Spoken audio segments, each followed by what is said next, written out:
प्रदेश में अपना दल को भारतीय जनता पार्टी के सबसे भरोसेमंद सहयोगी के तौर पर देखा जाता है। पार्टी की प्रमुख अनुप्रिया पटेल केंद्र में मंत्री हैं और अन्य पिछड़ा वर्ग की प्रमुख नेता के तौर पर देखी जाती हैं।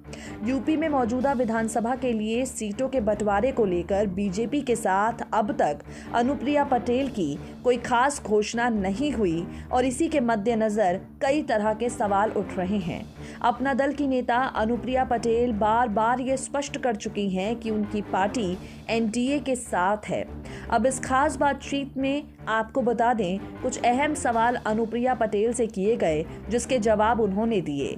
यूपी में बीजेपी के साथ चुनाव लड़ने के सवाल पर अनुप्रिया पटेल ने कहा, हमारी पार्टी चुनाव के लिए पूरी तरह से तैयार है और बीजेपी के साथ मिलकर चुनाव लड़ रहे हैं।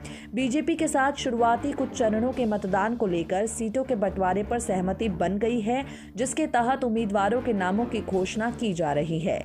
लेकिन आगे के चरणों, खासतौर पर 5वें 6ठे चरणों के लिए चुनाव के लिए अभी बातचीत जारी है। सीट बंटवारे को लेकर कुछ अड़चनें हैं, लेकिन हमें पूरी उम्मीद है कि इसका निपटारा कर लिया जाएगा। अनुप्रिया पटेल की मां समाजवादी पार्टी से जुड़ी हैं, जिसे लेकर अनुप्रिया पटेल ने कहा, मेरी मां अपने फैसले लेने के लिए स्वतंत्र है। जहां तक मां से व्यक्तिगत संबंधों की बात है तो उनके लिए खूब प्रेम है, सम्मान है। पिता भी मेरे ही थे।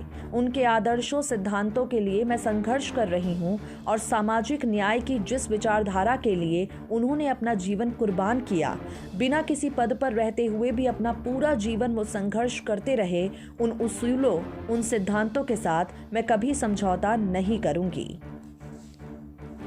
नेक्स्ट 9 न्यूज़ नेशन की रिपोर्ट।